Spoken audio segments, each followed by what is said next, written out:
নমস্কাৰ, মই স্মিতা বৰ্মন। সকলোকে আজি আমাৰ শ্ৰেণীকোঠালৈকে ৱেলকাম কৰিছোঁ, স্বাগতম কৰিছোঁ। আমাৰ যিটো আগৰ ক্লাছ চলি আছিলে তাৰে আমাৰ কণ্টিনিউৱেশ্যন হ'ব আৰু মষ্ট প্ৰবেবলি আজি আমাৰ এইটো ক্লাছতে আমাৰ এইটো চেপ্টাৰটো শেষ হ'ব আৰু যিটো আছিলে আমাৰ interface between school and community. আৰু আজি মষ্ট প্ৰবেবলি আমি এইখিনিতে আজি আমাৰ চেপ্টাৰটো সমাপ্ত হ'ব আৰু নেক্সট ক্লাছৰ পৰা আমি নতুন এটা ব্লকলৈ আমি যাম। তো ইয়াতে আমি আগতে ডিছকাশ্যন কৰি আহিছিলোঁ কমিউনিটিৰ ওপৰত, যে কমিউনিটি আৰু স্কুলৰ সুবিধাকণ কি বা তেওঁলোকে লগ হ'লে স্কুল এখনত কমিউনিটিৰ কিমান প্ৰভাৱ থাকে তাৰে ওপৰত আমি বহলভাৱে অলৰেডি আমি ডিছকাশ্যন কৰি আহিছোঁ। আৰু কমিউনিটি বুলি ক'লে যে আমাৰ পেৰেণ্টছ, ছ'চাইটি, নেইবাৰ, আমাৰ গোটেইখিনি লোকেলিটিজ, তাৰপিছত আমাৰ গোটেই আমাৰ নাগৰিকত্বা, তাৰপিছত আমাৰ গোটেইখিনি বস্তুৱে আমাৰ অন্তৰ্ভুক্ত হয়। তো ইয়াৰ বিষয়ে আমি অলৰেডি বহুতখিনি আমি ডিছকাশ্যন কৰি আহিছোঁ। তো আজি আমি ডিছকাশ্যন কৰিম যে RT এক্ট যিটো আছে আমাৰ 2009, সেই এক্টৰ মতে ৰাইট টু এডুকেশ্যন এক্ট যিখন আমাৰ আছে 2009-ৰ, সেই এক্টখনেনো কি কৈছে, এক্টখনেনো কমিউনিটিৰ ইনভলভমেণ্টৰ ওপৰত কিমান কথা কৈছে, সেইখিনি আজি আমি স্পেচিয়েলি ডিছকাশ্যন কৰিম। কাৰণ যিখন আমাৰ এক্ট আছে RTE এক্ট 2009, তেওঁলোকেও কমিউনিটিৰ ইনভলভমেণ্ট বা কমিউনিটিৰ জড়িততাৰ, সম্প্ৰদায়ৰ যিটো আমাৰ জড়িয়তা, সেই জড়িয়তাৰ বিষয়ে বহুতখিনি কথা কৈ গৈছে বা তেওঁলোকেও কিছুমান ৰুলছ এণ্ড ৰেগুলেশ্যন দি থৈ গৈছে আৰু তাৰে ওপৰত আজি আমি বিশদভাৱে আলোচনা কৰিম। তো প্ৰথম যিখিনি আছে সেইখিনি আমি সকলোৱে জানো যে এডুকেশ্যনে সঁচাকৈ আমাৰ গোটেই সমাজ ব্যৱস্থাটোতে বহলভাৱে পৰিৱৰ্তন কৰিছে। সি আমাৰ সামাজিকভাৱে হওক, আমাৰ মানসিকভাৱে, ৰাজনৈতিকভাৱে, শৈক্ষিকভাৱে সকলো দিশতে আমাৰ শিক্ষাই, যিটো আমাৰ শিক্ষা ব্যৱস্থা আছে, সেই শিক্ষা ব্যৱস্থাটোৱে অধিক ৰূপে বা গুৰুত্বপূৰ্ণভাৱেহে তেওঁলোকে এইটো পৰিৱৰ্তন কৰিছে। আৰু এই পৰিৱৰ্তনবিলাকৰ ভিতৰত যেতিয়া আমাৰ অনুসন্ধান চলিছিলে বা আমাৰ ৰিচাৰ্চ চলিছিলে, তেতিয়া দেখা গৈছে যে যেতিয়া এইখিনি পৰিৱৰ্তন হয় তেতিয়া আমাৰ কমিউনিটিৰ ইনভলভমেণ্ট, সম্প্ৰদায়ৰ যিখিনি ইনভলভমেণ্ট বা তেওঁলোকৰ যিখিনি ছেক্ৰিফাইচ, তেওঁলোকৰ যিখিনি জড়িয়তা, সেইখিনিও খুবেই আমাৰ ইম্পৰ্টেণ্ট। আৰু সেইটো কাৰণেই কোৱা হৈছে যে আমাৰ যিবোৰ পলিচি মেকাৰ্ছ আছে, আমাৰ যিটো পলিচি মেকাৰ্ছ আছে বা আমাৰ যিখিনি নীতি নিৰ্ধাৰক বা আমাৰ শিক্ষাবিদসকল আছে, তেওঁলোকে কি কৰিছিলে, বিদ্যালয় আৰু সম্প্ৰদায়ক একত্ৰিত কৰি শিক্ষাৰ সংস্কৰণ কৰিছিলে। তো আমাৰ এইখিনি বস্তু আমাৰ কিন্তু RT এক্টৰ অধীনতে আছে। ৰাইট টু এডুকেশ্যন এক্টে এইখিনি কথা কৈ গৈছিলে বা তেওঁলোকৰ ওপৰত বেছ কৰি ৰাইট টু এডুকেশ্যন এক্ট 2009-ৰ অধীনত যিখিনি আমাৰ পলিচি মেকাৰ আছে, নীতি নিৰ্ধাৰক, আৰু যিখিনি আমাৰ এডুকেটৰ্ছ আছে, শিক্ষাবিদসকল আছে, তেওঁলোকে কি কৰিছিলে, বিদ্যালয় আৰু সম্প্ৰদায়ক একত্ৰিত কৰাৰ কাৰণে একত্ৰিত কৰি শিক্ষাৰ বহু ধৰণে ৰিফৰ্ম কৰিছিলে, সংস্কৰণ কৰিছিলে। তো সেইখিনি কাৰণে আমাৰ কোৱা হৈছে যে তেওঁলোকে যিখিনি আমাৰ সম্প্ৰদায় আৰু বিদ্যালয় আমি একজোট কৰিবই লাগিব আৰু তাৰ পিছতহে আমাৰ শিক্ষাৰ সংস্কৰণ আৰু বেছিকৈ হৈছে বা শিক্ষাৰ বহুত ভালকৈ ৰিফৰ্ম হৈছে। তো তাৰপিছত কৈছে আমাৰ যিটো আমাৰ 21 নম্বৰ ধাৰা আছে, RT এক্ট 2009-ৰ 21 নম্বৰ যিটো ধাৰা আছে, সেই ধাৰাই কৈছিলে যে বিদ্যালয় আৰু বিদ্যালয় ব্যৱস্থাত সম্প্ৰদায়ৰ আনুষ্ঠানিক আৰু অনানুষ্ঠানিক সক্ৰিয় জড়িয়তাৰ বিষয়ে কৈ গৈছে। তো তেওঁলোকেও এইটো কথা উনুকিয়াই গৈছে, যিটো আমাৰ ধাৰা আছে ছেকশ্যন 21, সেই ধাৰায়ো কৈছে যে ফৰ্মেলি হওক বা ইনফৰ্মেলি হওক, আমাৰ কি হয়, বিদ্যালয় আৰু সম্প্ৰদায়ৰ কি হয়, যিটো বিদ্যালয়ত সম্প্ৰদায়ৰ যিটো জড়িয়তা, যিটো ইনভলভমেণ্ট, সেইটোৰ বিষয়ে তেওঁলোকে বহলভাৱে বিৱৰণ কৰিছে, যিটো আমাৰ 21 নম্বৰ ধাৰা আছে। আৰু তাৰোপৰি কৈছে কি, যেতিয়া আমাৰ আৰু এই ধাৰাটোৱে আমাক বিশেষভাৱে কৈছিলে যে বিদ্যালয় আৰু সম্প্ৰদায়ক একত্ৰিত কৰিবই লাগিব বা একত্ৰিত কৰাত তেওঁলোকে বহুত বেছি জোৰ দিছিল বা শক্তি প্ৰদান কৰিছিল, এনফৰ্চ কৰিছিলে যে আমি বিদ্যালয় আৰু সম্প্ৰদায়ক একত্ৰিত কৰোঁ, একজোট কৰোঁ, যাতে আমি কৰি লওঁ। তাৰোপৰি কৈছে যে বহু ধৰণৰ কমিটিৰ দ্বাৰা সম্প্ৰদায় আৰু বিদ্যালয় লগ হৈ আছে যেনে অভিভাৱক শিক্ষক সন্থা বিদ্যালয় পৰিচালনা সমিতি আদি তো যেতিয়া আমাৰ সম্প্ৰদায় আৰু বিদ্যালয় লগ হয় তেতিয়া আমাৰ সম্প্ৰদায়ে কিছুমান কমিটি গঠন কৰে আৰু আমাৰ যিখিনি লোকেলিটি আছে যিখিনি আমাৰ কমিউনিটি আছে তেওঁলোকে এখন কমিটি গঠন কৰে আৰু সেই কমিটিবিলাক কিছুমানৰ সেই কমিটিবিলাকৰ কিছুমান তেওঁলোকে নামাকৰণ কৰিছে যেনেকৈ অভিভাৱক শিক্ষক সন্থা বা বিদ্যালয় পৰিচালনা সমিতি আদি ধৰণৰ যিবোৰ আমাৰ কমিটি আছে এই কমিটিবিলাকৰ জৰিয়তে থ্ৰু দিছ কমিটিজ তেওঁলোকে কি হয় বিদ্যালয় আৰু সম্প্ৰদায়ত লগ হোৱাত তেওঁলোকে সহায় কৰিছে বা তেওঁলোকে সেনেকুৱা ধৰণৰ কিছুমান কমিটি গঠন কৰিও বিদ্যালয়ত সম্প্ৰদায়ৰ কি দিছে অৱদান দিছে বা তেওঁলোকে সকলো ধৰণৰ বিদ্যালয়ৰ চোৱা চিতা কৰে মনিটৰ কৰে সুপাৰভাইজ কৰে বা বিদ্যালয়ৰ যিকোনো ধৰণৰ প্লেনিঙত তেওঁলোকে আগভাগ লয় বা তেওঁলোকক আগভাগ লোৱা আমি দেখা পাওঁ তেওঁলোকে ইচ্ছাকৃতভাৱে কৰে বা কেতিয়াবা তেওঁলোকক আমি কমিটিৰ দ্বাৰা বা তেওঁলোকক আমি পাৰ্টিচিপেট কৰিবৰ কাৰণে তেওঁলোকক আমি ৰিকুৱেষ্ট কৰোঁ বা তেওঁলোক আমি অনুৰোধ কৰোঁ তো যেনেকৈ নহ'লেও তেওঁলোকে কি হয় বিদ্যালয় এখনত ইনভলভ হয়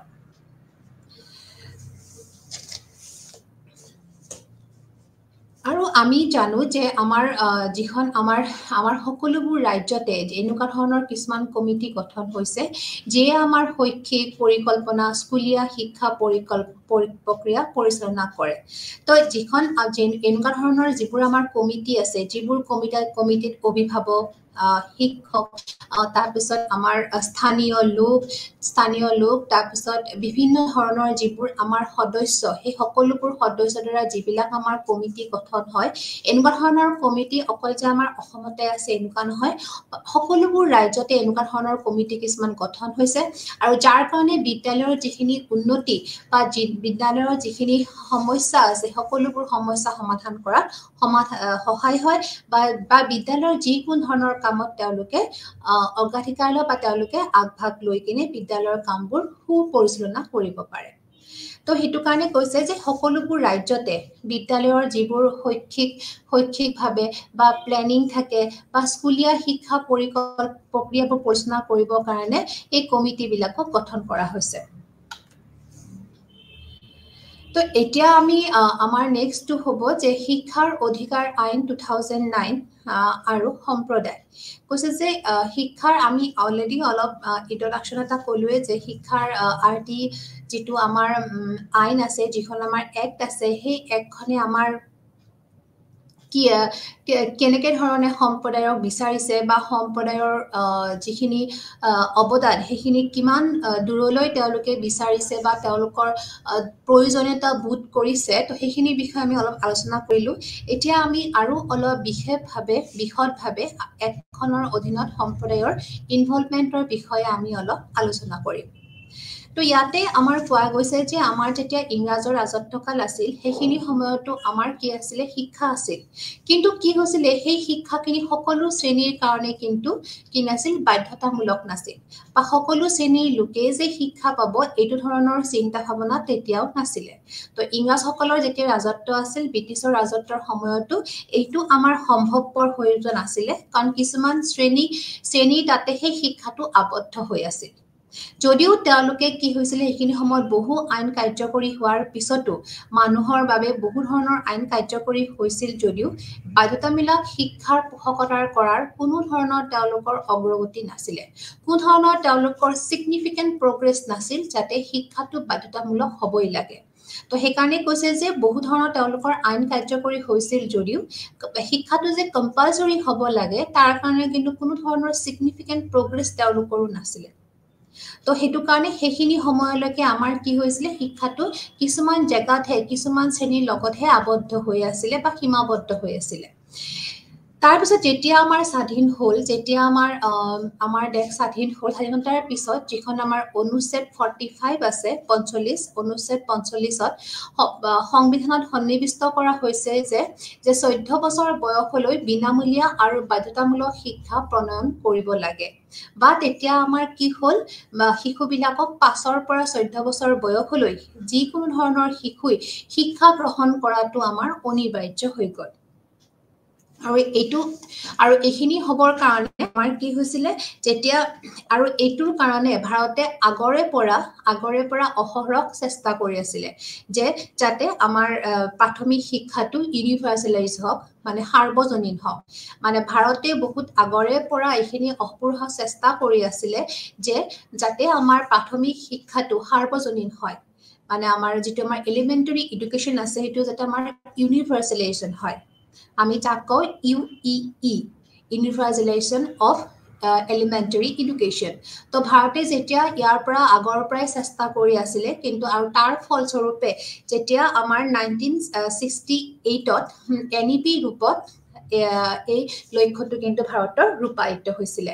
আৰু NEP নেশ্যনেল যিটো আমাক কওঁ যে নেশ্যনেল পলিচি অন এডুকেশ্যন চ' সেইটোৰ ৰূপত আমাৰ যিটো সাৰ্বজনীনকৰণটো আমাৰ হৈ গ'ল যিটো আমাৰ লক্ষ্য আছিল প্ৰাইমাৰী এডুকেশ্যন সাৰ্বজনীন কৰা সেইটো লক্ষ্য আমাৰ ৰূপায়িত হ'ল তাৰোপৰি কৈছে যে যেতিয়া অৱশেষত যেতিয়া আমাৰ 86 নম্বৰ সংশোধনীত আমাৰ সংবিধানে এই সুবিধা পাবলৈ কিছুমান বাট মুকলি কৰি দিছিলে আৰু যেতিয়া আমাৰ এই বাট মুকলি কৰাৰ পৰিপ্ৰেক্ষিতত আমাৰ 2010ৰ আমাৰ 2010ৰ 1 এপ্ৰিলত শিশুৰ বিনামূলীয়া অধিকাৰ আৰু বাধ্যতামূলক শিক্ষা কাৰ্যকৰী হ'ল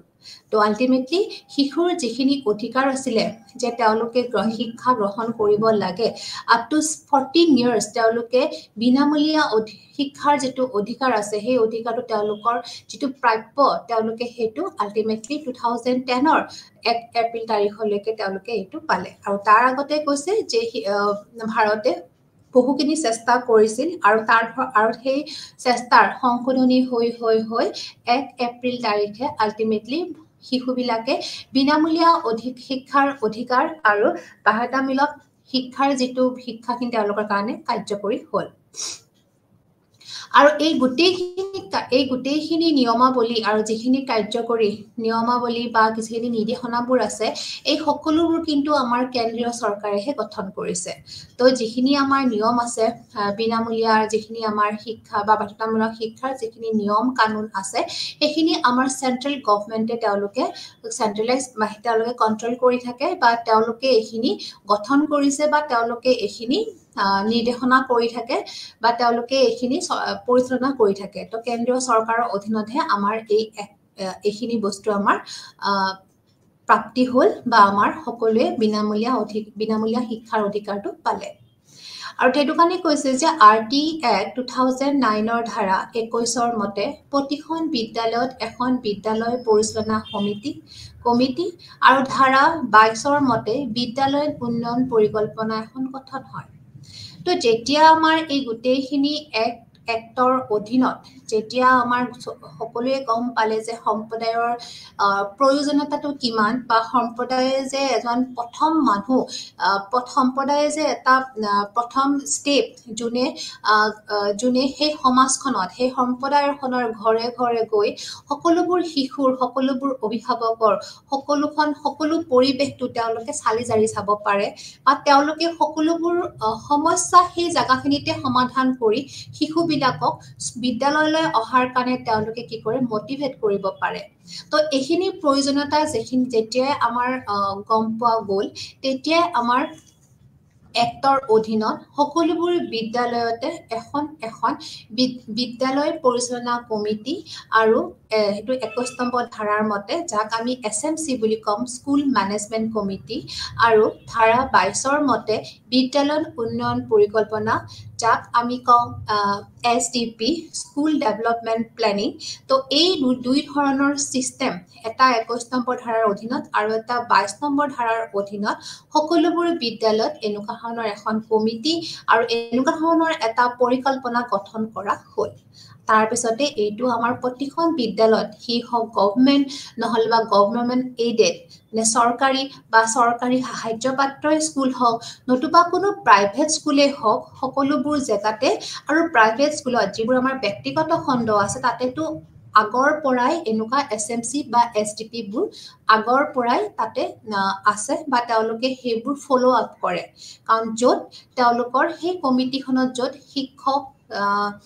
অভিভাৱক সকলোবিলাকে তাতে জড়িত থাকে আৰু সেইটো কাৰণে কৈছে যে আমাৰ যিবোৰ ব্যক্তিগত খণ্ড বিদ্যালয় আছে তাতে অলৰেডি সেনেকুৱা ধৰণৰ SMC বা STPৰ প্ৰগ্ৰাম তেওঁলোকে অলৰেডি পাতি থৈছে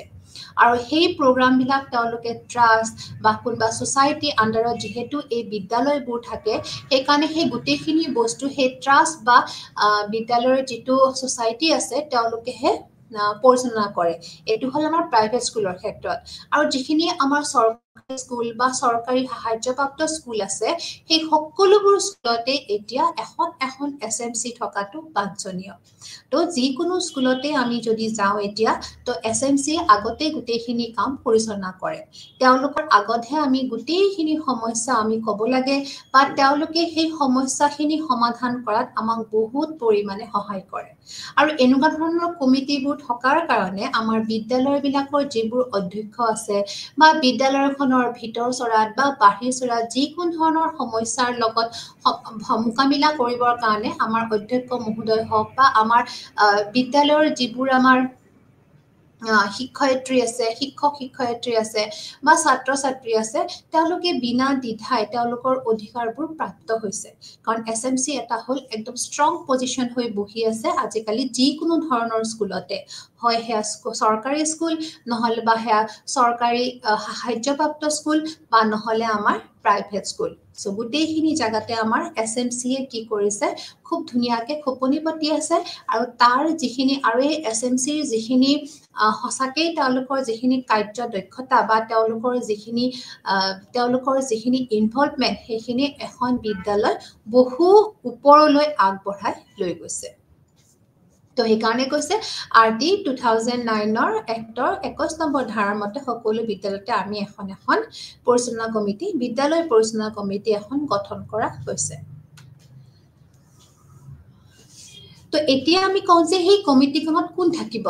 তো এই কমিটিখনত থাকিব অভিভাৱক শিক্ষক স্থানীয় কৰ্তৃপক্ষ আৰু কিছুমান প্ৰতিনিধিত্বমূলক নাগৰিক সমাজ যিয়ে বহল আৰু স্থানীয় সম্প্ৰদায়ক ব্যৱহাৰ কৰে আৰু স্থানীয় বিদ্যালয়ৰ সামগ্ৰিক উন্নতিৰ বাবে সকলোকে একত্ৰীকৰণ কৰে তো এই কমিটিখনত আমি অলৰেডি আমি বহুতেই জানো যে SMCখনত কোন থাকে তো এই কমিটিখন আমাৰ বিশেষকৈ বিদ্যালয়ৰ যিবোৰ ছাত্ৰ ছাত্ৰী আছে যিবোৰ আমাৰ বিদ্যালয়ৰ ষ্টুডেণ্ট আছে তেওঁলোকৰ পেৰেণ্টবোৰ তেওঁলোকৰে অভিভাৱকবোৰ তাতে সকলোবোৰ নহয় তেওঁলোকৰ কিছুমান পেৰেণ্টে সেই কমিটিখনত তেওঁলোকক সদস্য হিচাপে মেম্বাৰ হিচাপে তেওঁলোকক নমিনেট কৰা হয় তাৰোপৰি সেই বিদ্যালয়ৰ কিছু সংখ্যক শিক্ষকক তেওঁলোকে সেই কমিটিটোৰ সদস্য হিচাপে নমিনেট কৰে তাৰ পিছত কিছুমান আমাৰ লোকেল অথৰিটি আছে যিবোৰ আমাৰ স্থানীয় কিছুমান কৰ্তৃপক্ষ আছে তেওঁলোকক ইনভলভ কৰোৱা হয় তাৰ পিছত কিছুমান প্ৰতিনিধিত্বমূলক নাগৰিক সমাজ আছে তেওঁলোককো সেই কমিটিখনত আমি ইনক্লুড কৰোঁ বা তেওঁলোককো তাতে আমি মেম্বাৰ হিচাপে পাতি থওঁ আৰু তেতিয়া কি হয় সেই গোটেইখিনি মানুহৰ ইনভলভমেণ্টৰ কাৰণে কি হয় আমাৰ যিখিনি সম্প্ৰদায়ৰ যিখিনি আমাৰ ৰিচোৰ্চ আছে আমাৰ স্থানীয় সম্প্ৰদায়ক ব্যৱহাৰ কৰা হয় আৰু স্থানীয় বিদ্যালয়ৰ যিখিনি আমাৰ লোকেল স্কুল আছে সেই লোকেল স্কুলৰ যিখিনি আমাৰ সামগ্ৰিক উন্নতি যে আমাৰ অলৰাউণ্ড ডেভেলপমেণ্টৰ কাৰণে সকলোকে একত্ৰীকৰণ কৰা হয় সো এইখিনি সমাজ এই কমিটিখনেহে সকলো মানুহক একত্ৰীকৰণ কৰিছে আৰু সেইকাৰণে আমাৰ লোকেল স্কুল হওক আমাৰ এতিয়া কি হৈছে সকলোবোৰ বস্তু আমাৰ দুপে আগবাঢ়ি গৈছে বা তেওঁলোকে উন্নতিৰ ফালত গৈ গৈছে সামগ্ৰিকভাৱে তেওঁলোকৰ উন্নতি হৈছে তো সেইটো কাৰণে কোৱা হৈছে এই কমিটিখন আমাৰ অভিভাৱক স্থানীয় শিক্ষক স্থানীয় কৰ্তৃপক্ষ প্ৰতিনিধিত্বমূলক নাগৰিক সমাজত তেওঁলোকক ইনভলভ কৰা হয় তাৰোপৰি কোৱা হৈছে যে বিদ্যালয় পৰিচালনা কমিটিৰ কাৰ্যসমূহ হ'ল তো এওঁলোকেনো কি কৰে যিখন আমাৰ SMC পতা হয় যিখন আমাৰ স্কুল মেনেজমেণ্ট কমিটি পতা হয় তেওঁলোকৰ আচলতেনো কাম কি তেওঁলোকেনো কি কাম কৰে সো তেওঁলোকৰ কামবিলাক হ'ল বিদ্যালয় উন্নয়ন পৰিকল্পনা প্ৰস্তুত কৰা বিদ্যালয়ৰ নিৰীক্ষণ আৰু বিদ্যালয়ৰ অনুদানৰ ব্যৱহাৰ তদাৰক কৰা তো তেওঁলোকৰ বিশেষকে কাম হৈছে যিখিনি আমাৰ বিদ্যালয়ৰ যিখিনি আমাৰ উন্নয়ন পৰিকল্পনা থাকে যিখিনি আমি স্কুল ডেভেলপমেন্ট প্ল্যানিং বুলি কওঁ সেই প্ল্যানিংখন তেওঁলোকে প্ৰস্তুত কৰে যে এখন বিদ্যালয় উন্নতি কৰিবৰ কাৰণে যিখিনি প্ৰয়োজনীয় পৰিকল্পনা থাকে সেই পৰিকল্পনাখন তেওঁলোকে প্ৰস্তুত কৰে তাৰোপৰি কি হয় বিদ্যালয়খন কমপ্লিটলি তেওঁলোকে মনিটৰ কৰি থাকে সুপাৰভাইজ কৰি থাকে সেইকাৰণে কৈছে তেওঁলোকে বিদ্যালয়খন নিৰীক্ষণ কৰে তাৰোপৰি আমাৰ বিদ্যালয়ৰ যিখিনি ফান্ডিং হয় যিখিনি আমাৰ অনুদান হয় সেই বিদ্যালয়ৰ যাতে ফান্ডিংখিনি ঠিকমতে চলিছে নে নাই তাতে কৰবাত কিবা মিছ হৈছে নেকি বা তাতে কৰবাত কিবা অতিৰিক্ত ব্যৱহাৰ হ'ল নেকি বা সেইখিনি ব্যৱহাৰ কৰোঁতে কেনেকুৱা ধৰণৰ উপদেশ লাগিব এই সকলোবোৰ ধৰণৰ উপদেশ তেওঁলোকে দিয়ে বা অনুদানখিনি ব্যৱহাৰ হওঁতে অকল এজন অধ্যক্ষই বা স্কুলৰ শিক্ষক কৰ্মীয়ে আজিৰ সময়ত তেওঁলোকে নিজাকে সেই অনুদানখিনি ব্যৱহাৰ কৰিব নোৱাৰে সেইখিনি অনুদান ব্যৱহাৰ কৰা যিবোৰ আমাৰ স্কুল গ্ৰান্ট আহে বিদ্যালয় অনুদান আহে সেই অনুদানবিলাক তেওঁলোকে ব্যৱহাৰ কৰাৰ আগতে যিখন আমাৰ এছএমচি আছে তেওঁলোকৰ পাৰমিশন লাগিব তেওঁলোকৰ সাপোৰ্ট লাগিব সমৰ্থন লাগিব তাৰ পিছতহে তেওঁলোকে সেই অনুদানখিনি ব্যৱহাৰ কৰিব পাৰিব এটো কাৰণে কৈছে বিদ্যালয় অনুদানৰ ব্যৱহাৰত তেওঁলোকে তদাৰক কৰে খুব ষ্ট্ৰংলি এইখিনি তেওঁলোকে নিৰীক্ষণ কৰে তো এইখিনি সাংঘাতিকভাৱে এখানে আমি বাৰবতী কৈ আছো যে এছএমচি এটা ইম্পৰ্টেন্ট পাৰ্ট হিচাপে গঢ়ি উঠিছে এখন স্কুলত তো স্কুল এখনত বিদ্যালয় এখনত এখন এটা ইম্পৰ্টেন্ট কমিটি এখন খুব আমি এৰিব নোৱাৰা এখন কমিটি হ'ল এছএমচি যোনে সকলোখিনি তদাৰক কৰি থাকে আৰু ইয়াতে কৈছে যে আৰটি একখনে সম্প্ৰদায়ৰ পৰিকল্পনা পৰিচালনা নিৰীক্ষণ আদি কৰাৰ বাবে কিছুমান সম্প্ৰদায় ভিত্তিক অনুষ্ঠানো গঠন কৰিছিলে যেনে বিদ্যালয় পৰিচালনা সমিতি গ্ৰাম্য পঞ্চায়ত সমিতি আৰু শিক্ষক অভিভাৱক সংগঠন আদি কিছুমান ধৰণৰ আমাৰ কিছুমান কমিউনিটি ইনষ্টিটিউচন তেওঁলোকে গঠন কৰি লৈছে যোনে কি হয় গোটেই সম্প্ৰদায়ৰ যিখিনি আমাৰ পৰিকল্পনা সম্প্ৰদায়ৰ যিখিনি আমাৰ বিদ্যালয়ত পৰিকল্পনা নিৰীক্ষণ পৰিচালনা কৰিব লাগে এই গোটেইখিনি তেওঁলোকে কৰিব পাৰে তো এনেকুৱা ধৰণৰ কিছুমান কমিউনিটি ইনষ্টিটিউচন তেওঁলোকে গঠন কৰি লৈছে আমাৰ সম্প্ৰদায়ৰ মানুহে যাতে তেওঁলোকে আৰু অধিকভাৱে এখন বিদ্যালয়ত নিৰীক্ষণ কৰি থাকিব পাৰে বা বিদ্যালয়খনক পৰিচালনা কৰা তেওঁলোকৰ যাতে কোনো ধৰণৰ সমস্যাৰ সৃষ্টি নহয় তদুপৰি আমি দেখিছো যে যিখন আমাৰ এছএমচি থাকে যিখন আমাৰ বিদ্যালয় পৰিচালনা কমিটি থাকে তেওঁলোকে যি কোনো ধৰণৰ অভিযোগৰ বাবে প্ৰথম যোগাযোগৰ বিন্দু তেওঁলোকে সেন্ট্ৰেল পইণ্ট বুলি কৈছে যে আমাৰ যি কোনো ধৰণৰ সমস্যা নহওক কিয় আমি ডাইৰেক্ট আমি যদি স্থানীয় লোকে যদি কিবা বিদ্যালয়ৰ এগেইনষ্টত যদি সমস্যা পাইছে বা বিদ্যালয়ৰ বিপক্ষে যদি কিবা কমপ্লেইন দিব লগা হয় তেতিয়া হলেও কিন্তু তেওঁলোকে এছএমচি থ্ৰু দি সেই কমপ্লেইনটো দিব পাৰে তো সেইকাৰণে কৈছে এছএমচি আগতে সেই কমপ্লেইনটো ল'ব লাগিব বা বিদ্যালয়ৰ যদি কোনো ধৰণৰ কৰ্মচাৰী তেওঁ হয় হওক বা নন টিচিং ষ্টাফে হওক তেওঁলোকৰ কিবা ধৰণৰ সমস্যা থাকে তেওঁলোকে সেই সমস্যাটো আজিকালি ডাইৰেক্ট এছএমচিক জনালেও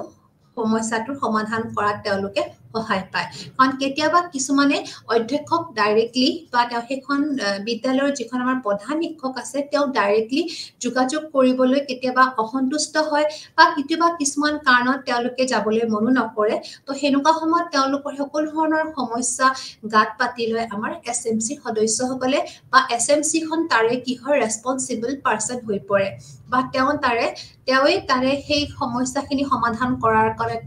তেওঁলোকে গধুৰ দায়িত্ব আছে তো এছএমচি যিখিনি দায়িত্ব আছে সেইখিনি সঁচাকে গধুৰ আৰু সঁচাকে খুব ডেলিকেট বুলি কোৱা হয় কাৰণ তেওঁলোকে এটা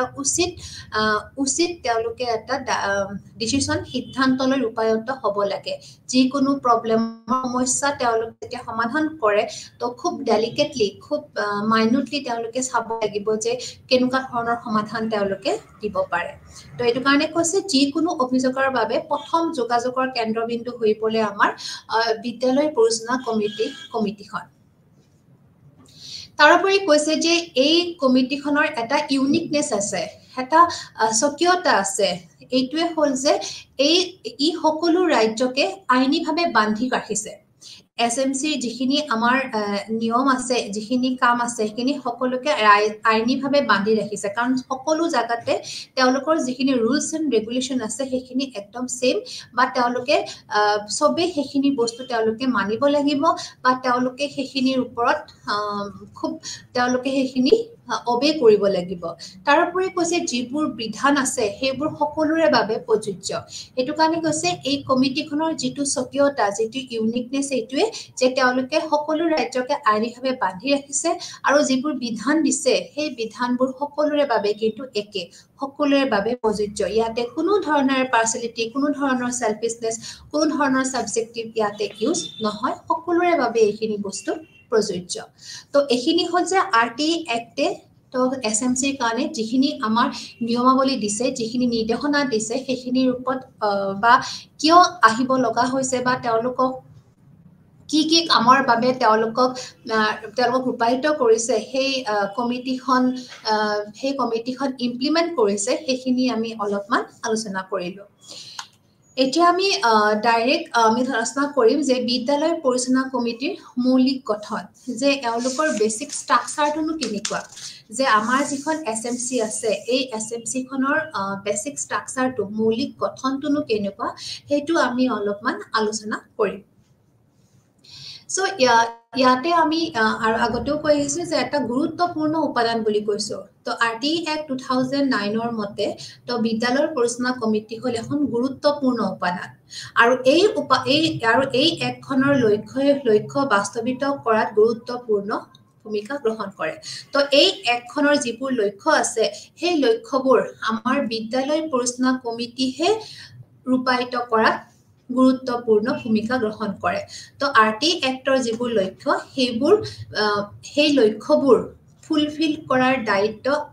বিদ্যালয় পৰিচালনা কমিটিক দিয়া গৈছে আৰু তেওঁলোকে সেই দায়িত্বভাৰ গ্ৰহণ কৰি আছে বা তেওঁলোকে সেই দায়িত্বভাৰ গ্ৰহণ কৰিব লাগিব তো কৈছে যে এই কমিটিখনৰ শিক্ষা ব্যৱস্থাৰ বৰ্তমান অৱস্থাৰ সংস্কৰণ অবিশ্বাস্য সম্ভাৱনা আছে তো কোৱা কৈছে যে এই যিখন কমিটি আছে যিখন এসএমসি আছে সেই এসএমসি খনে যেটো আমাৰ প্ৰেজেন্ট এডুকেশনাল সিস্টেম আছে এই প্ৰেজেন্ট যেটো আমাৰ এডুকেশন সিস্টেম আছে ইয়াতে বিহতভাৱে তেওঁলোকে এটা সংস্কৰণ কৰিছে তেওঁলোকে এটা ৰিফৰ্ম কৰিছে তো আমাৰ যেটো এতিয়া বৰ্তমানৰ যেটো আমাৰ শিক্ষা ব্যৱস্থাটো হেতু বহুত অধিকভাৱে আমাৰ উন্নত হৈছে নিকা হোৱা বুলি আমি দাবী কৰিব পাৰো বা ইয়াতে কোনো ধৰণৰ যে অসাধু ব্যক্তি নুহুমায় বা অসাধু কৰ্ম নহয় বা কোনো ধৰণৰ যে ইয়াতে ইলিগেল ধৰণৰ কাৰ্য ইয়াতে নহয় বা ইলিগেল ধৰণৰ যাতে ইয়াতে প্ল্যানিং নকৰে তো এই সকলোবোৰৰ কাৰণে আমাৰ মেইন আমি যেটো আমাৰ অবদান হৈছে হেয়া হৈছে কমিটিখনৰ কাৰণ কমিটিখন থকা বাবে কৈছে যে আমাৰ বৰ্তমানৰ যেটো শিক্ষা ব্যৱস্থা আছে ইয়াতে খুব সুন্দৰভাৱে সংস্কৰণ হৈছে আৰু এইটো ইয়াৰ কাৰণে এটা ইউনিকনেস ইয়াৰ কাৰণে এটা ইউনিক ক্যাৰেক্টাৰ বুলি কোৱা হৈছে আৰু সঁচাকৈ যেটো একখনে যি হিচাপে ভাবিছিল সেই হিচাপে একটে যি হিচাপে ভাবিছিল সেই হিচাপে এসএমসি খন যেতিয়া গঠন কৰা হৈছে তাৰ ফলটো সঁচাকৈ ভাল হিচাপে ৰূপায়িত হৈছে তো যদিও আমি কওঁ যে বিদ্যালয় পৰিচালনা কমিটিৰ কিন্তু যেটো নেচাৰ যেটো প্ৰকৃতি হেতু বিখম জাতীয় হেটেৰোজেনাস বুলি কৈছে কাৰণ সকলোবোৰ ৰাজ্যত বা সকলোবোৰ বিদ্যালয়তে একে ধৰণৰ নহয় মানে যদিও কমিটি এখন আছে কিন্তু তাৰ যেটো নেচাৰ যেটো প্ৰকৃতি হেতু আমাৰ বিখম জাতীয় কাৰণ তাৰ যেটো ষ্ট্ৰাকচাৰ তাৰ যেটো সদস্যৰ যেটো পাৰ্সেন্টেজ বা তেওঁলোকৰ যিখিনি কৰ্ম বা তেওঁলোকৰ যিখিনি ডুজ এণ্ড ডোন্টস আছে সেইখিনিও বহুত বেলেগ মানে কি ৰাজ্য ভেদে বেলেগ বা শ্ৰেণী হিচাপে বেলেগ বা এলপি এমই হাই স্কুল বা কলেজ লেভেল সব জায়গাতে বা আমাৰ ইউনিভাৰ্সিটি লেভেল যিকোনো জাগাৰ লেভেলতে কি হৈছে তেওঁলোকৰ যিখিনি প্ৰকৃতিখিনি একে নহয় বিখিনি বিখম জাতীয় সেইকাৰণে কোৱা হৈছে যে সবতে কিন্তু একে ধৰণৰ নহয় বা তেওঁলোকৰ যিটো সাইজটো এই কমিটিৰ যিটো সাইজ যে কিমানটা মেম্বাৰ হ'ব লাগিব এখন কমিটি হ'ব লাগিলে কিমানটা মেম্বাৰ হ'ব লাগিব হেতু কিন্তু আমাৰ স্পষ্টভাৱে তাতে একখনত নিৰ্ধাৰণ কৰা নাই তথাপিতো আমি কও যে আমাৰ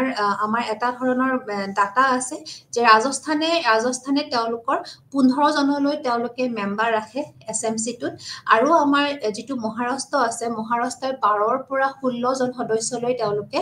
16 বা 12 ৰ পৰা 16 জন সদস্য তেওঁলোকে তেওঁলোকৰ কমিটিটোত ইনভলভ কৰি থয় তো হেখিনি কিছুমান ৰাজ্য ভেদে কিছুমান ঠাই ভেদে তেওঁলোকৰ এই কমিটিখনৰ যেটো সদস্য হেতু অলপমান ফ্লেক্সিবল হেতু অলপমান ইফাল তেওঁলোকে কৰিব পাৰে কাৰণ ইয়াতে কোনো ধৰণৰ ৰিজিডনেছ নাই কাৰণ বিদ্যালয়বোৰ হল কিছুমান লোকেল ঠাই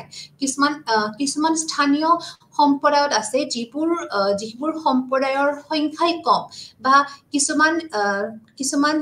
বিদ্যালয় আছে য'ত বহুত ডাঙৰ এটা সম্প্ৰদায় আছে বহুত ডাঙৰ এটা লোকেলিটি আছে তো যেনেকুৱা ধৰণৰ লোকেলিটি যেনেকুৱা ধৰণৰ সম্প্ৰদায় বা যেনেকুৱা ধৰণৰ ঠাই নহওক যেনেকুৱা পিছপৰা উন্নত মানৰ বা স্কুলখনৰ যেটো ষ্টেটাস এই সকলোবোৰ চাই কিনেহে এখন এছএমসি গঠন কৰা হয় বা সেই এছএমসি খনৰ সদস্য বিলাকক নিৰূপণ কৰা হয় এইকাৰণে কৈছে যে এই এছএমসি খন গঠন এখন এছএমসি দৰকাৰ হ'ব এছএমসিৰ কাম বিলাক হয় কিন্তু সদস্য কিমান হ'ব কেনেকুৱা কৰিব লাগিব হেখিনি কিনো তেওঁলোকক নিজাববীয়াকে তেওঁলোকক হেখিনি অধিকাৰ দিছে বা হেখিনি তেওঁলোকে নিজাববীয়াকে হেখিনি তেওঁলোকে চালিজাৰি চাই কিনে ল'ব পাৰে তো এইকাৰণে কোৱা গৈছে যে এছএমসিৰ কোনো ধৰণৰ সেইকাৰণে তেওঁলোকৰ প্ৰকৃতি বিখম জাতীয় হেটেৰজেনাছ বুলি কোৱা হৈছে তো এতিয়া আমাৰ আমি অলপমান ইয়াতে কোৱা হৈছে যে প্ৰায় 75% মানে 75% সদস্য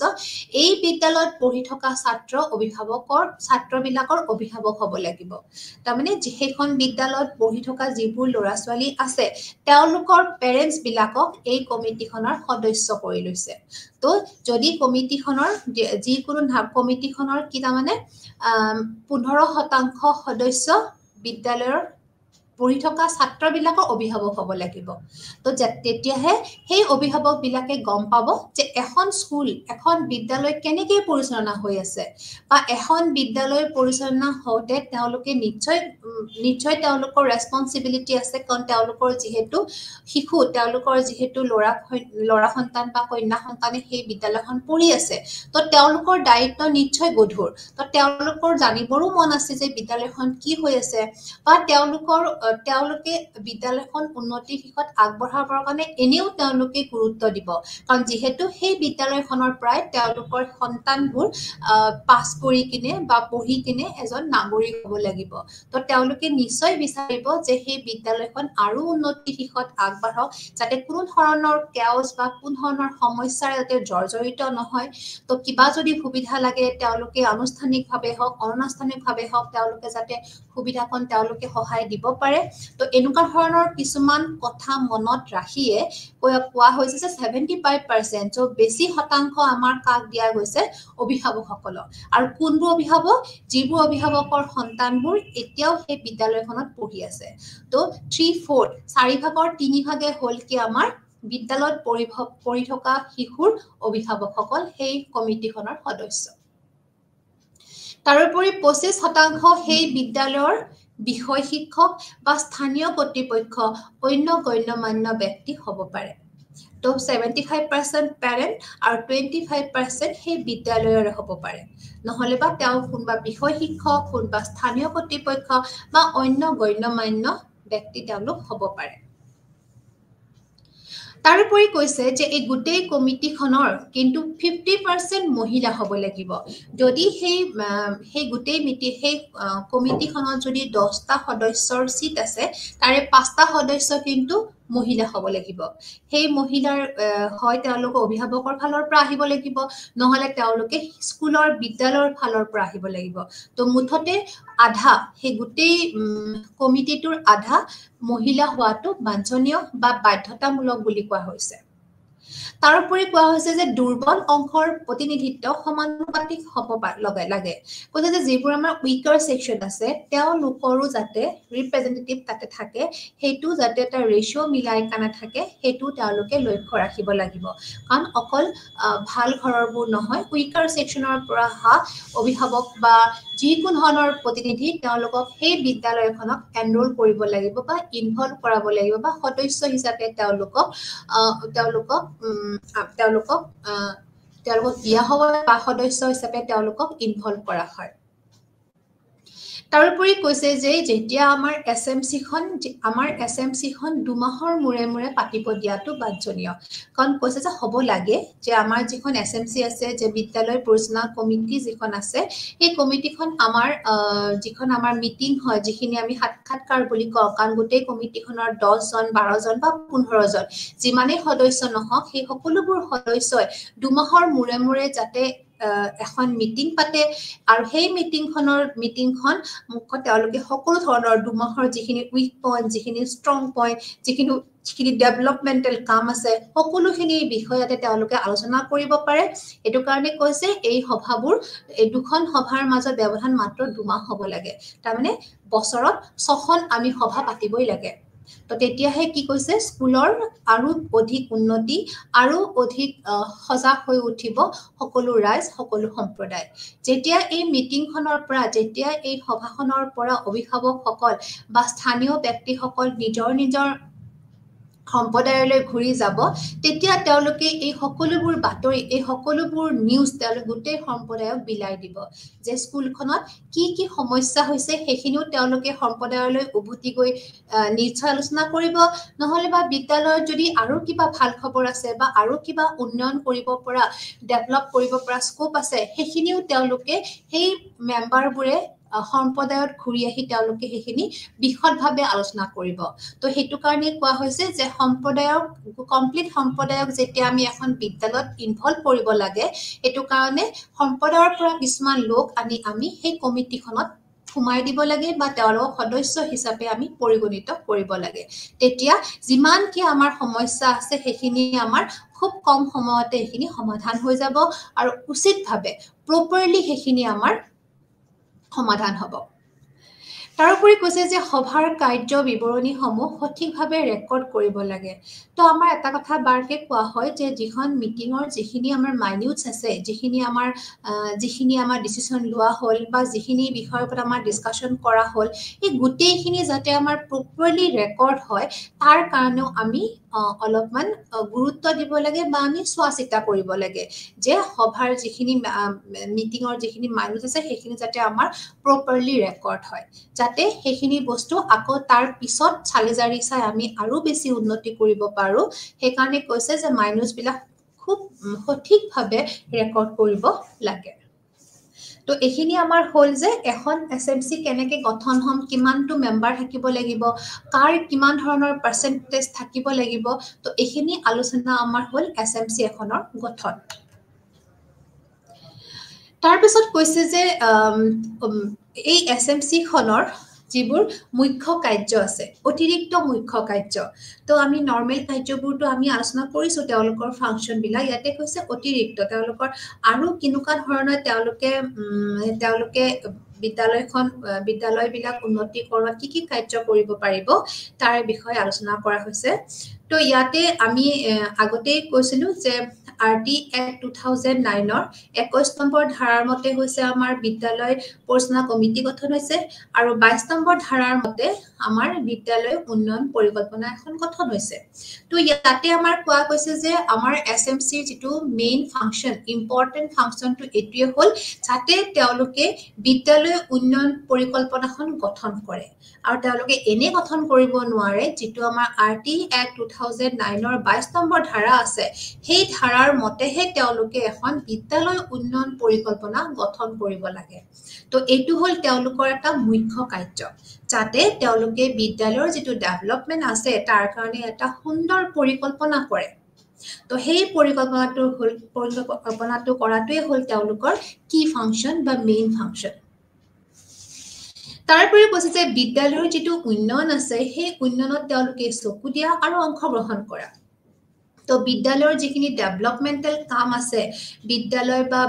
বা আমাৰ শৈক্ষিক ব্যৱস্থাটোৰ যিখিনি আমাৰ ডেভেলপমেন্টাল কাম আছে উন্নয়ন কাম আছে তাতে তেওঁলোকে মনিটৰ কৰা আৰু তাতে তেওঁলোকে পাৰ্টিসিপেট কৰা যে কি যিখিনি সময়ত তেওঁলোকে মনিটৰ কৰিব পাৰে মনিটৰ কৰিলে আৰু যিখিনি সময়ত তেওঁলোকে ভাবিছে যে তেওঁলোকে পাৰ্টিসিপেট কৰিলে আৰু অধিক উন্নতি হ'ব তো তেওঁলোকে সেই জায়গাত তেওঁলোকে পাৰ্টিসিপেটও কৰিব পাৰে তাৰোপৰি কৈছে যিবোৰ আমাৰ পৰিকল্পনা গঠন কৰিছে দে সেই পৰিকল্পনাবোৰ তত্ত্বাৱধান কৰা আৰু ৰূপায়ণ কৰা তেওঁলোকে সহায় কৰে তো এইবিলাক সকলোবোৰ যিবোৰ পৰিকল্পনা তেওঁলোকৰ মেইন কামটো হৈছে বিদ্যালয় উন্নয়ন পৰিকল্পনাটো গঠন কৰা আৰু এই পৰিকল্পনাবোৰ তেওঁলোকে গঠন কৰি হলেইটো নহব সেইবোৰ তত্ত্বাৱধান কৰিব লাগিব লগতে সেইবোৰ ৰূপায়ণ কৰাটো তেওঁলোকে অধিকভাৱে সহায় কৰে তাৰোপৰি কৈছে যে বিত্তীয় শৈক্ষিক আৰু সহ পাঠ্যক্ৰমত তত্ত্বাৱধান কৰে তত্ত্বাৱধান তেওঁলোকে দিয়ে যেনেকৈ আমাৰ যিবোৰ আমাৰ ফাইনেন্সিয়েল আছে যিবোৰ আমাৰ একাডেমিক আমাৰ কো-কাৰিকুলাৰ এক্টিভিটি আছে সকলো বিধিতে তেওঁলোকে তত্ত্বাৱধান দিয়ে তো তেওঁলোকে সেইবোৰ সকলোবোৰ বস্তুতে তেওঁলোকে সুপাৰভাইজ কৰি থাকে তেওঁলোকে পৰিচালনা কৰি থাকে বা তেওঁলোকে খুব দূৰৰ পৰা তেওঁলোকে চকু দি থাকে মন দি থাকে বা এনালাইসিস কৰি থাকে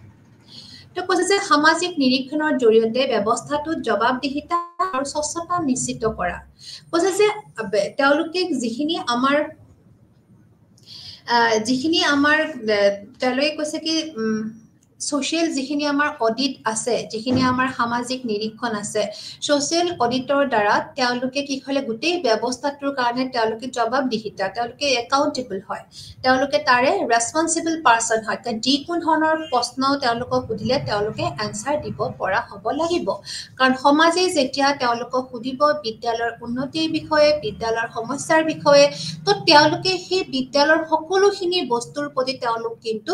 দায়িত্বশীল তেওঁলোকে একাউন্টেবল তেওঁলোকে সমাজৰ সম্প্ৰদায়ে যি কোনো ধৰণৰ সমস্যা প্ৰশ্ন কোৱেশ্চন তেওঁলোকক সুধিব পাৰে যে বিদ্যালয়খনৰ বিষয়ে উন্নতিৰ দিশত হওক বিদ্যালয়ৰ কিবা বেয়া দেখিলে বেয়াৰ দিশত হওক তো কৈছে যে এছএমচিৰ যিবোৰ সদস্য আছে তেওঁলোকে সেইখিনি জানিবই লাগিব বিদ্যালয়ৰ যিকোনো ব্যৱস্থাৰ প্ৰতি তেওঁলোক জবাবদিহিতা আৰু স্বচ্ছতা নিশ্চিত কৰা খুব ট্ৰান্সপাৰেন্টলি তেওঁলোকে চাৰি চাব লাগিব বিদ্যালয়ৰ যিকোনো সমস্যা বা বিদ্যালয়ৰ যিখিনি কথা তেওঁলোকে কোনো কথা নুলুকাই সম্পাদক সেইখিনি বস্তু আনসাৰ দিব লাগিব সেইকাৰণে কৈছো যে ট্ৰান্সপাৰেন্সি ৰাখিব লাগিব স্বচ্ছতা ৰাখিব লাগিব তো বিদ্যালয়ৰ যিকোনো ধৰণৰ কাৰ্যকলাপ তেওঁলোকে সম্প্ৰদায়লৈ উভতি গৈ খুবহু একে কথাই ক'ব লাগিব বা ইয়াতে কোন ধৰণৰ লোক থাক বা কোন ধৰণৰ ইয়াতে সাপ্ৰেছ হৈ কিনে কথা ক'ব নোৱাৰিব তেওঁলোকে যিখিনি সমস্যা হৈছে এইখিনি গোটেইখিনি গৈ সম্প্ৰদায়ক তেওঁলোকে উলটি কিনে একে ধৰণৰ কথাখিনি তেওঁলোকে ক'ব লাগিব তো এইখিনি তেওঁলোকৰ দায়িত্ব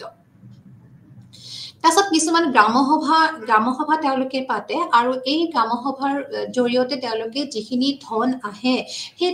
তেওঁলোকৰ ধনৰ আবণ্টনৰ লগতে উপলব্ধ ধনৰ একাউণ্ট বিতৰণ আৰু ব্যৱহাৰ কৰাত সহায় কৰে তো ইয়াতে হৈছে তেওঁলোকে ফাইনেন্সিয়েল সাইডটো চাই তো ফাইনেন্সিয়েল সাইডটো চাই কাৰণে কোৱা গৈছে যে তেওঁলোক খুব সেন্সিবল এটা জায়গাত প্লেছত তেওঁলোকক থোৱা গৈছে কাৰণ তেওঁলোকেও এখন বিদ্যালয়ৰ যিখিনি ধন আহিছে আবণ্টন ধন সেইখিনি যাতে ইউটিলাইজেশন বা একাউণ্টৰ যিখিনি একাউণ্টলৈ যিখিনি ধন আহিছে সেইখিনি ধনটো ঠিকমতে ডিস্ট্ৰিবিউট হৈছে নে নাই বা ঠিকমতে ব্যৱহাৰ হৈছে নে নাই এই সকলোখিনি জায়গাত তেওঁলোকে সেইখিনি জায়গাত সহায় কৰে বা তেওঁলোকে সেইখিনি বস্তু চোৱা চিতা কৰাত তেওঁলোকে সহায় হয় আৰু সেইকাৰণে কৈছে যে তেওঁলোকৰ এই সাইটটোৰ কাৰণে তেওঁলোক খুব ৰেসপন্সিবল এটা কমিটি হৈ কিনে থাকে কাৰণ তেওঁলোকে সকলোখিনি বস্তুৰ কাৰণে তেওঁলোকে একাউন্টেবল হৈ যায় তাৰবাবে কৈছে যিখিনি আমাৰ শৈক্ষিক ডাটাবেস আছে সেইবোৰ তেওঁলোকে সৃষ্টি কৰে আৰু হেতু তেওঁলোকে ৰক্ষণাবেক্ষণ কৰে তাৰমানে এই কমিটিটোৰ আন্ডাৰত দায়িত্বত আছে যে যিখিনি আমাৰ এডুকেশনাল ডাটাবেস আছে সেই ডাটাবেসখিনি তেওঁলোকে সৃষ্টিও কৰিব পাৰে আৰু লগতে সেইখিনি যাতে তেওঁলোকে কনজাৰ্ভ কৰিব পাৰে সংৰক্ষণাবেক্ষণ কৰিব পাৰে তাৰ প্ৰতি তেওঁলোকে গুৰুত্ব দিব লাগে তথাপিতো তেওঁলোকে কৈছে যে শৈক্ষিক অগ্ৰগতি সমৰ্থন আৰু নিৰীক্ষণ কৰা যেটো আমাৰ এডুকেশনাল যেটো আমাৰ ডেভেলপমেন্ট হয় যিখিনি আমাৰ ডেভেলপ হৈ থাকে ডে বাই ডে সেইখিনি তেওঁলোকে সাপোৰ্ট কৰিব লাগে আৰু সেইখিনি তেওঁলোকে মনিটৰো কৰিব লাগে সেইকাৰণে কোৱা হৈছে যেটো শৈক্ষিক অগ্ৰগতি হেতু তেওঁলোকে চাব তেওঁলোকে যে অকল ফাইনান্সটো চাব হেনুকা নহয় অকল যে ইনফ্ৰাষ্ট্ৰাকচাৰ চাব হেনুকা নহয় তেওঁলোকে এজ এ হোল গুটেখিনি বস্তুৱে তেওঁলোকে নিৰীক্ষণ কৰি থাকিব লাগে যেটো আমাৰ এডুকেশন একাডেমিক সাইডটো হক ফাইনান্সিয়াল সাইডটো হক বা ইনফ্ৰাষ্ট্ৰাকচাৰ সাইডটো হক সকলোখিনি এজ এ হোল তেওঁলোকে সকলোখিনি বস্তুৱে তেওঁলোকে মনিটৰ কৰি থাকিব লগা হয় তো এখিনি আছিলে আমাৰ এসএমসি যিখিনি আমাৰ কি ফাংচন যিখিনি আমাৰ মেইন ফাংচন বুলি কোৱা হয় সেইখিনি আমাৰ এসএমসি মেইন ফাংচন যে আমাৰ বিদ্যালয় পৰিচালনা কমিটিয়ে কি কিনো কাম কৰিব লাগে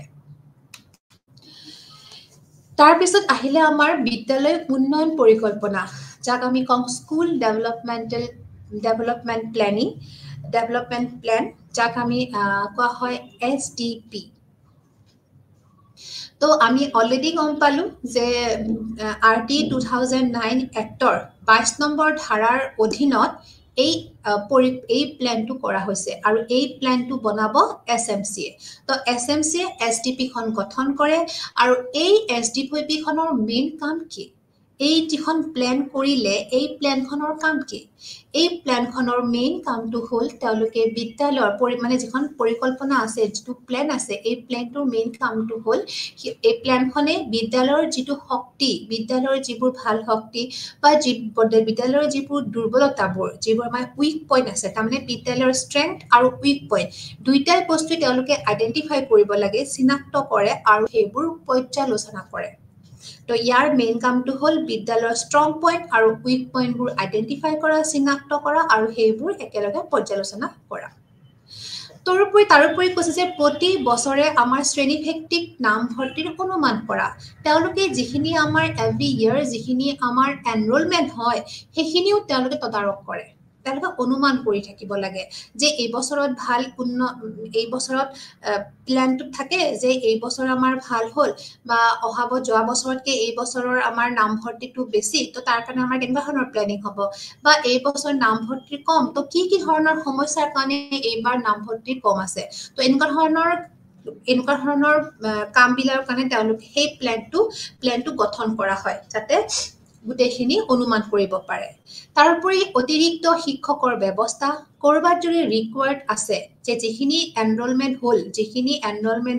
সেই এনৰোলমেন্টখিনিৰ এগেইনষ্টত কিমানখিনি অতিৰিক্ত আমাক শিক্ষকৰ ব্যৱস্থা লাগিব বা কিবা পাৰ্ট টাইম শিক্ষকৰ কিবা দৰকাৰ আছে নেকি সেই সকলোবিৰখিনি সেই প্ল্যানখনত থাকিব লাগে বা প্ল্যানখনত থকা যায় তো সেই প্ল্যানখনৰ অধীনত অতিৰিক্ত শিক্ষকৰ ব্যৱস্থাটো সোমোৱা আছে তাৰোপৰি কৈছে অতিৰিক্ত কিবা আন্তঃগাঁথনি বা সা-সঁজুলিৰ যোগান ধৰা কৈছে যদিহে কিবা এক্সট্ৰাকে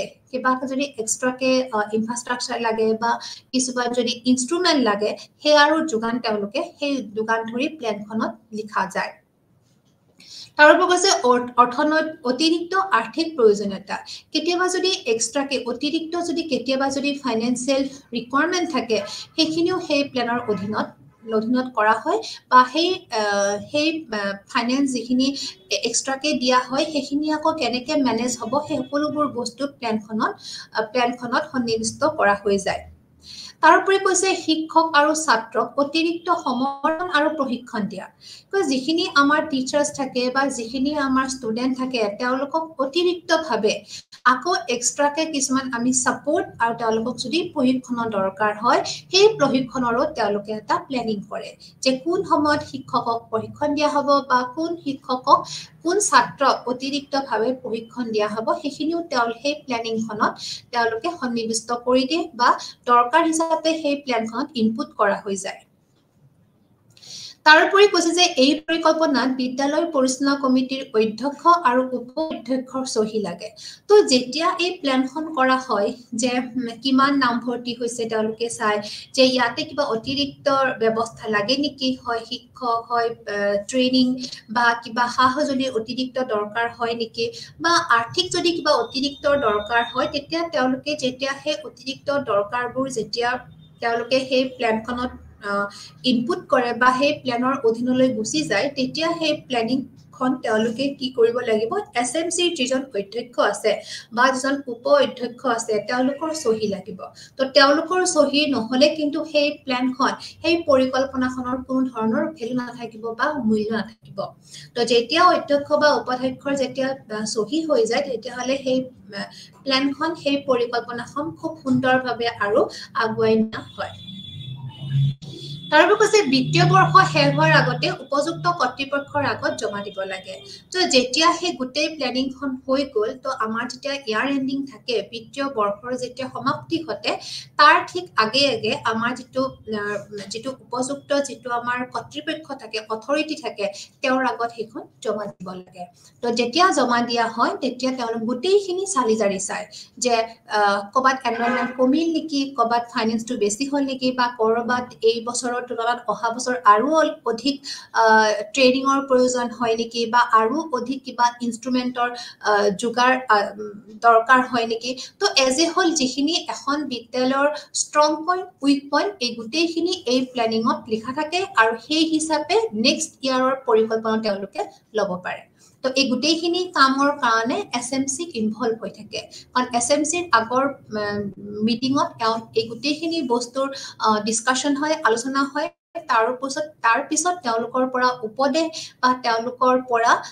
সন্মতি বিচৰা হয় বা তেওঁলোকৰ পৰা আৰু অধিক সমৰ্থন বিচৰা হয় তো এনেকে এখন বিদ্যালয় বছৰ বছৰ ধৰি উন্নতিৰ শিখৰত আগবাঢ়ি আছে কোন ধৰণৰ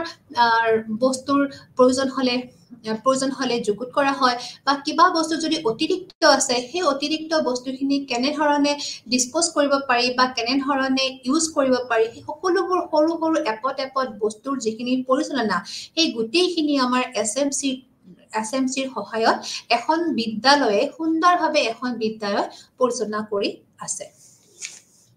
তো এইটো হল এটা আমাৰ পৰিকল্পনাৰ বিদ্যালয় উন্নয়ন পৰিকল্পনাৰ এইখিনি কাম আৰু এতিয়া কৈছে এখন বিদ্যালয়ৰ উন্নয়ন পৰিকল্পনাৰ গঠনটো কেনেকে হয় তাৰ কনস্ট্ৰাকশনটো কেনেকে হয় কনস্ট্ৰাকশন অফ স্কুল ডেভেলপমেন্ট প্ল্যান তো কৈছে যে বিদ্যালয় বা সম্পদত উপলব্ধ সম্পদসমূহ চিনাক্ত কৰা কৈছে যে এই যিখন প্ল্যান আছে এই প্ল্যানখনৰ দ্বাৰা কি হয় আমাৰ বিদ্যালয় বা সম্পদত যদি কিবা এসেসিবল ৰিসোৰ্স আছে সেই ৰিসোৰ্স বিলাক চিনাক্ত কৰা হয় আৰু সেইবিলাকৰ প্ৰপাৰ ইউজ কৰা হয় তাৰোপৰি কৈছে যে এই যিখন প্ল্যান আছে এই প্ল্যানখনে পৰিমাপন কৰে কোৱান্টিফাই কৰে পৰিমাপ কৰে যে কিমানটা আছে যে শ্ৰেণীকোঠা কিমান আছে বিদ্যালয়ৰ চাৰিসীমাটো কিমান আছে যে বিদ্যালয়ৰ চাৰিসীমাটো কবাত খেলিমেলি হৈছে নেকি বা মাটিকালি কিমান আছে এই গোটেইখিনি এই প্ল্যানখনত সন্নিবিষ্ট হৈ থাকে তো তেওঁলোকে পৰিমাপ কৰে কোৱান্টিফাই কৰে যে বিদ্যালয়ৰ শ্ৰেণীকোঠা কিমান বিদ্যালয়ৰ চাৰিসীমাটো কেনেকুৱা তাৰপিছত প্ৰাথমিক চিকিৎসা প্ৰপাৰলি আছে নে নাই শৌচাগাৰ ঠিকে আছে নে নাই খোৱা পানীৰ ব্যৱস্থাটো প্ৰপাৰ আছে নে নাই ইউনিফৰ্ম ঠিকে আছে নে নাই কিতাপ আদিৰ কিমান দৰকাৰ প্ৰয়োজনীয়তা বা কিতাপ কিমানখিনি এইবাৰ বিদ্যালয়খন আহিল বা কিমান শিশু কিতাপ পালে বা কিমানে কিতাপ নাপালে বা লাইব্ৰেৰীৰ বুকছৰ যিটো পৰিমাণ কিমান সংখ্যক লাইব্ৰেৰীৰ বুক আছে বা যিখিনি আমাৰ এইচ এণ্ড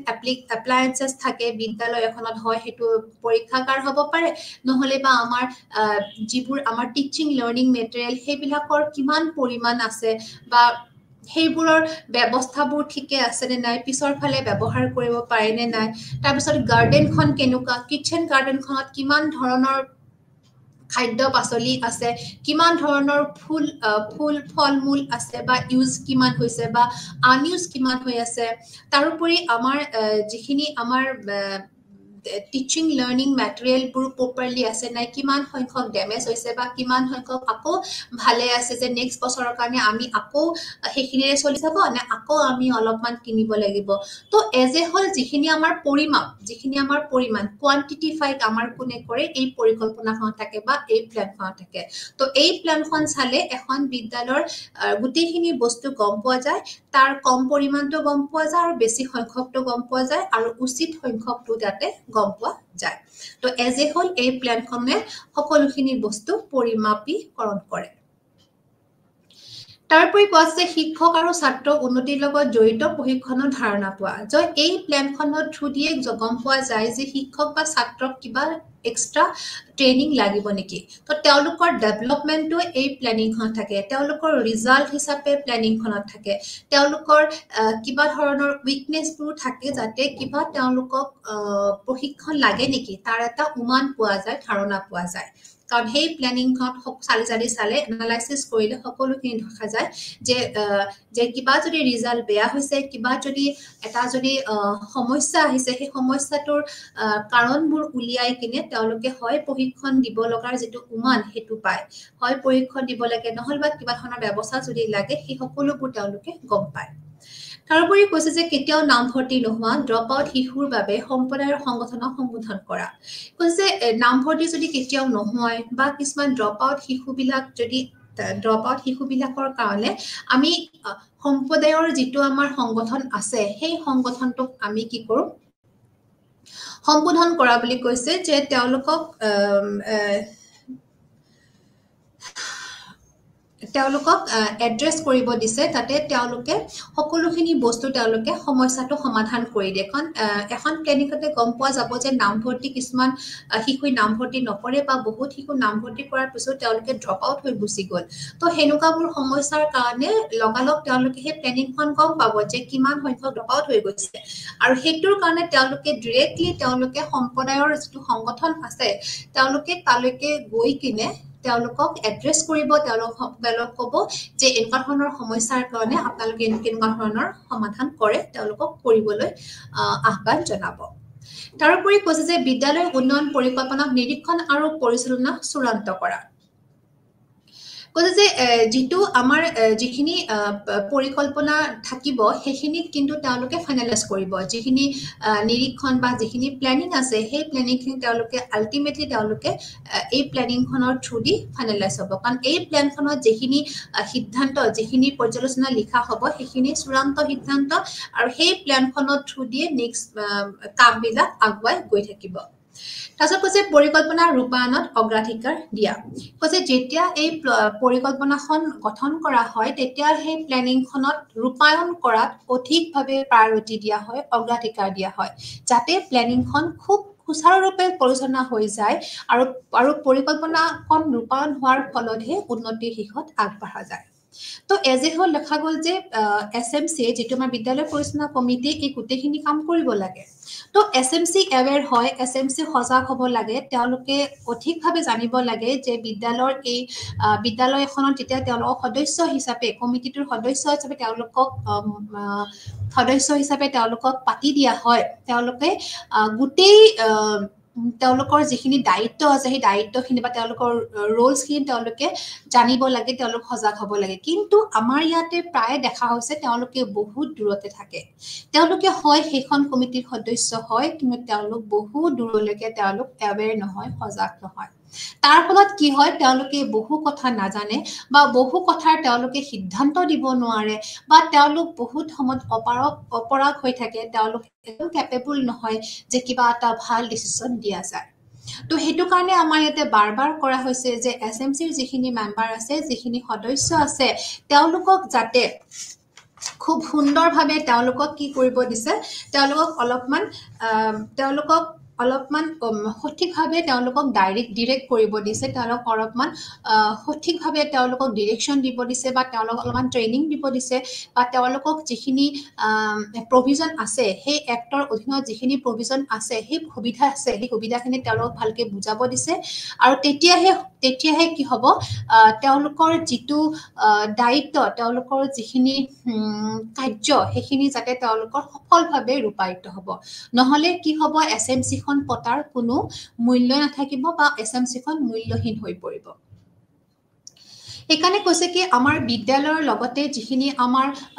ব্লক সম্পদ ক্ষেত্ৰ আছে বা আমাৰ গুচ্ছ সম্পদ ক্ষেত্ৰ যিখিনি আমাৰ ক্লাষ্টাৰ ৰিসোৰ্স সেন্টাৰ বুলি কয় সেই সকলোবোৰে কি কৈছে এসএমসিৰ যিখিনি মেম্বাৰ আছে তেওঁলোকক সজাগ কৰিব লাগে তেওঁলোকক বিদ্যালয়খনৰ যিখিনি এসএমসি যিখিনি তেওঁলোকৰ দায়িত্ব যিখিনি তেওঁলোকৰ কাৰ্য সেইখিনি যাতে তেওঁলোকক ডিৰেক্ট কৰে তেওঁলোকক বুজাই তেওঁলোকক এৱেৰ কৰে তো সেইকাৰণে কৈছে যদিহে তেওঁলোকে বহু সময়ত যেহেতু আমি দেখা পাইছো যে SMCৰ লোকসকলে বহু ধৰণে গুৰুত্ব নিদিয়ে বা সজাগ নহয় বা তেওঁলোকে মিটিঙতো উপস্থিত নাথাকে তো তেনেকুৱা সময়ত বিদ্যালয়ৰ লগতে যিবোৰ আমাৰ ব্লক ক্লাষ্টাৰ আছে তেওঁলোকে যাতে ইয়াতে অলপমান গুৰুত্ব প্ৰদান কৰে তো এজ এ হোল আমাৰ এই গোটেই চেপ্টাৰটো আমাৰ শেষ হ'ল এইখিনিতে আমাৰ যিটো আমাৰ আছিলে interface between school and community এইখিনি আমাৰ শেষ হৈ গ'ল আমি প্ৰায় চাৰিটামান ক্লাছেই ল'লোঁ যেটো আমাৰ ইউনিট 12 আছিলে তাৰ interface between school and community ইয়াতে আমি 4টামান শ্ৰেণীকোঠা অলৰেডি শেষ কৰিলোঁ আৰু 4টা শ্ৰেণীকোঠাৰ শেষত আজি আমাৰ গোটেইখিনি শেষ হ'ল তো ইয়াতে আজি আমি বিশেষকে এইখিনি কথাই কৈছিলোঁ যে কমিউনিটি এটাৰ দায়িত্ব কিমান কমিউনিটি দায়িত্বৰ কাৰণে SMC এখন যে গঠন কৰা হৈছিলে আৰু SMC যিমান দায়িত্ব আছে সেইখিনিও আমি আলোচনা কৰিলোঁ তাৰোপৰি SMC যে এখন SDP গঠন কৰে তাৰ বিষয়ে আমি আলোচনা কৰিলোঁ তো আৰু এই SDP SMC গোটেইখিনিয়ে লগ হৈ এখন বিদ্যালয় উন্নয়নৰ হিৰত আগবাঢ়িব পাৰিব তো গোটেইখিনি আজি আমাৰ আলোচনা হৈ গ'ল এটো আমাৰ শেষ হ'ল আৰু আমি নেক্সট যেতিয়া আমি ক্লাছ ল'ম নিশ্চয়কৈ আমি ব্লক 4 সাগে আমি লওঁ তো হেতু আমি নেক্সট শ্ৰেণীকোঠাত আমি আলোচনা কৰিম কোনটো আমি ব্লক ল'ম তো এইখিনি সকলোকে ৰিকুৱেষ্ট কৰা হৈছে যে সকলোৱে এইখানে অলপমান পঢ়িছা তো ঠিক আছে ইয়াতে আমি শেষ কৰিছোঁ ধন্যবাদ